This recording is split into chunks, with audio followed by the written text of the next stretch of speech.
السلام علیکم ورحمۃ اللہ وبرکاتہ۔ آج ہم قصص النبیین کا سبق نمبر 13 پڑھیں گے، تو پلیز سبق پڑھنے سے پہلے ہمارے چینل کو سبسکرائب اور ویڈیو کو لائک کر دیجیے۔ تو سبق شروع کرتے ہیں۔ بسم اللہ الرحمن الرحیم۔ بئر زمزمہ، بئر کنواں، زمزمہ زمزم کا کنواں، و اور عطشہ پیاس، اسماعیل علیہ السلام مرتن ایک مرتبہ، اور ایک مرتبہ اسماعیل علیہ السلام کو پیاس لگی، و ارادت اور ارادہ کیا، امہ ان کی والدہ نے، ان تسقیہ ان کے تسقیہ پلائے، ما ان پانی، لیکن پانی، اینا کہاں، الماء پانی، لیکن پانی کہاں تھا، اور ارادہ کیا ان کی والدہ نے کہ وہ پلائے ان کو پانی، لیکن پانی کہاں تھا، ومکۃ اور مکہ، لیسا نہیں،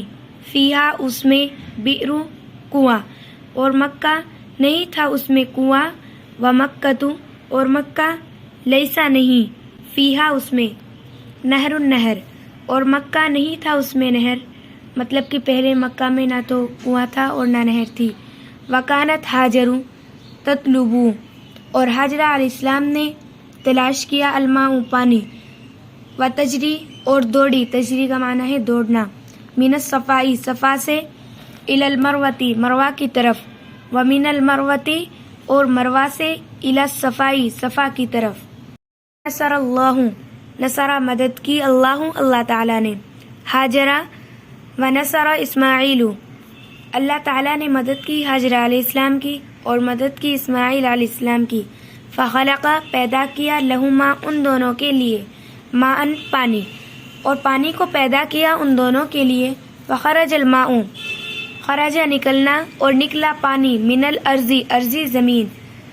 من الارضی اور زمین سے، وشربا اور پیا اسماعیل علیہ السلام نے، وشربت ہاجر اور پیا حاجر علیہ السلام نے، اور پانی نکلا زمین سے اور پیا اسماعیل علیہ السلام اور حاجر علیہ السلام نے، وبقی الماء اور پانی باقی رہا، فکان بئر زمزمہ اور زمزم کا کنواں بن گیا، فبارک اللہ اللہ تعالیٰ نے برکت دی، فی میں، زمزم میں، فبارک اللہ فی زمزمہ اللہ تعالیٰ نے برکت دی زمزم میں، وہذہ ہی البئر اور یہ وہی کنواں ہے، التی یشرب منہ الناس جس سے لوگ پیتے ہیں، یشرب پینا، فی الحج حج میں، اور یہ وہی کنواں ہے جس سے لوگ پیتے ہیں حج میں، ویأتون اور لاتے ہیں، بمائن پانی کو، زمزم کے پانی کو، الی بلادہم شہر، اور لاتے ہیں زمزم کے پانی کو اپنے شہروں کی طرف، حل کیا، شربتا پینا، کیا تو نے پیا ہے، ماء پانی، زمزم کیا آپ نے زمزم کا پانی پیا ہے، تو اس کا آنسر ہے کہ نعم شربت ماء زمزم، جی ہاں میں نے زمزم کا پانی پیا ہے۔ اگر آپ نے بھی زمزم کا پانی پیا ہے تو پلیز کامنٹ میں ضرور بتائیے، اور ہمارے چینل کو سبسکرائب اور ویڈیو کو لائک کر دیجیے۔ تب تک کے لیے اللہ حافظ۔